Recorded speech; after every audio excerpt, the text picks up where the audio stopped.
नमस्ते। Weight loss की सलाह तो हर जगह मिलती है। पर आज हम किसी सलाह की बात नहीं करेंगे। हम बात करेंगे एक ब्लूप्रिंट की। एक प्रॉपर इंजीनियर्ड प्लान जो डेटा और साइंस पर बेस्ड है, खास तौर पर इंडियन वेजिटेरियन डाइट के लिए। तो चलिए इस 12 हफ्तों के ट्रांसफॉर्मेशन को मिलकर डिकोड करते हैं। हाँ, लेकिन आगे बढ़ने से पहले एक बहुत ज़रूरी बात। ये जो हम आज डिस्कस कर रहे हैं, ये एक साइंस बेस्ड फ्रेमवर्क है। एक गाइड की तरह समझिए। पर कोई भी नया डाइट या एक्सरसाइज प्रोग्राम शुरू करने से पहले प्लीज़ एक क्वालिफाइड डॉक्टर से ज़रूर बात कर लें, क्योंकि हर किसी का शरीर अलग होता है। अच्छा, सोचिए जरा, क्या ऐसा हो सकता है कि 12 हफ्तों का इतना बड़ा कॉम्प्लेक्स मिशन सिर्फ एक नंबर में सिमट जाए? स्क्रीन पर ये जो नंबर दिख रहा है 1375, यकीन मानिए यही नंबर हमारे पूरे प्लान का फाउंडेशन है। तो चलिए अपने पहले सेक्शन में डाइव इन करते हैं। समझते हैं कि ये 15 किलो के टारगेट को इंजीनियर कैसे किया गया है। बेसिकली एक बड़े 12 हफ्तों के गोल को एक डेली मिशन में कैसे तोड़ा गया है। तो ये है हमारा डेली मिशन। देखिए, साइंस बड़ा सिंपल है। 1 किलो फैट में रफली 7,700 कैलोरीज होती हैं। तो 15 किलो के लिए कितना हुआ? करीब 11,550 कैलोरी का डेफिसिट यानी घाटा बनाना पड़ेगा। अब डेफिसिट का मतलब भी सिंपल है, जितनी कैलोरी खा रहे हैं उससे ज्यादा बर्न करनी है।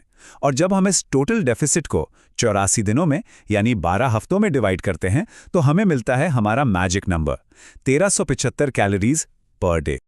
ओके, अब आते हैं सेक्शन 2 पर, आपका पर्सनल एनर्जी इक्वेशन। ये समझना बहुत जरूरी है कि हमारी बॉडी का इंजन आखिर काम कैसे करता है। और ये रहा वो इक्वेशन TDEE यानी टोटल डेली एनर्जी एक्सपेंडिचर। ये बेसिकली 4 चीजों से मिलकर बनता है: BMR basal metabolic rate, TEF thermic effect of food, NEAT non exercise activity thermogenesis, और हाँ, एक्सरसाइज। इन चारों को मास्टर कर लिया तो समझ लीजिए गेम जीत लिया। सबसे पहले BMR बेसल मेटाबॉलिक रेट। इसे आप अपनी बॉडी की आइडियल स्पीड समझ सकते हैं। जैसे गाड़ी खड़ी हो पर इंजन चालू हो। ये वो एनर्जी है जो बॉडी सिर्फ जिंदा रहने के लिए बर्न करती है। सांस लेना, दिल का धड़कना, और ये हमारी टोटल एनर्जी का एक बहुत बड़ा हिस्सा है, करीब 60 से 70%। अब आते हैं 2 बहुत ही इंटरेस्टिंग कंपोनेंट्स पर। मैं तो इन्हें हिडन एक्सेलरेटर्स कहता हूं। पहला है TEF, मतलब खाना डाइजेस्ट करने में जो एनर्जी लगती है। और यहीं पर एक सीक्रेट छुपा है। प्रोटीन को डाइजेस्ट करने में सबसे ज्यादा 20 से 30% तक कैलोरी बर्न होती हैं। और दूसरा एक्सेलरेटर है NEAT, मतलब वो सारी नॉन एक्सरसाइज वाली एक्टिविटी, जैसे सीढ़ियां चढ़ना, ऑफिस में टहलना। सीरियसली ये वेट लॉस का एक जबरदस्त टूल है जिससे ज्यादातर लोग इग्नोर कर देते हैं। ऑलराइट, सेक्शन 3, एक सस्टेनेबल डेफिसिट डिजाइन करना। क्योंकि देखिए, सिर्फ मैथ्स के हिसाब से कैलोरी कट कर देना ये ना तो हेल्दी है और न ही लॉन्ग टर्म में काम करता है। इसको बेहतर तरीके से समझने के लिए चलिए अपने 2 ट्रांसफॉर्मेशन गाइड से मिलते हैं, रोहन और प्रिया। इनके एग्जाम्पल से हम समझेंगे कि एक पर्सनल ब्लूप्रिंट असल में बनता कैसे है। अब जरा रोहन के ब्लूप्रिंट पर नजर डालिए। उनका जो TDE है उससे अगर हम सीधे 1375 कैलोरी माइनस कर दें तो उनके पास खाने के लिए बचती हैं सिर्फ 1057 कैलोरी। अब आप ही बताइए, इतनी कम कैलोरी में ना तो बॉडी को प्रॉपर न्यूट्रिशन मिलेगा, न ही पूरे दिन की एनर्जी। ये तो अ रेसिपी फॉर डिजास्टर है। तो साफ है, हमें एक स्मार्टर स्ट्रैटेजी चाहिए। और ये रही वो स्मार्ट और सस्टेनेबल स्ट्रैटेजी।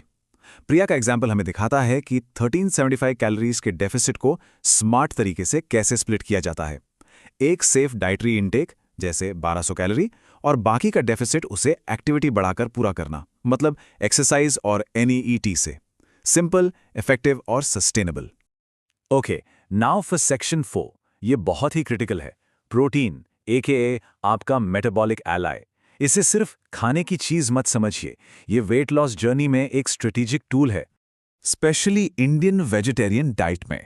हमारा गोल है टारगेट बॉडी वेट के हिसाब से पर किलोग्राम 1.6 से 2.2 ग्राम प्रोटीन लेना। रोहन और प्रिया के लिए ये टारगेट स्क्रीन पर दिख रहे हैं। और इसे अचीव करने के लिए डेयरी प्रोडक्ट्स, दालें और सोया ये बेस्ट सोर्सेज हैं। तो सवाल उठता है, प्रोटीन इतना इंपॉर्टेंट क्यों है? 3 बड़े कारण हैं। पहला, इसका थर्मिक इफेक्ट ज्यादा है, मतलब इसे पचाने में ज्यादा कैलोरी बर्न होती हैं। दूसरा, ये सैटिस्फैक्शन बढ़ाता है, मतलब पेट को ज्यादा देर तक भरा रखता है, जिससे क्रेविंग्स कंट्रोल होती हैं। और तीसरा और सबसे इंपॉर्टेंट, ये वेट लॉस के दौरान मसल मास को प्रिजर्व करने में हेल्प करता है। चलिए अब अपने फाइनल सेक्शन में रोज की डिटेल से थोड़ा जूम आउट करते हैं और पूरे 12 हफ्तों के सफर को एक साथ देखते हैं। इस जर्नी के बेसिकली 3 फेज हैं।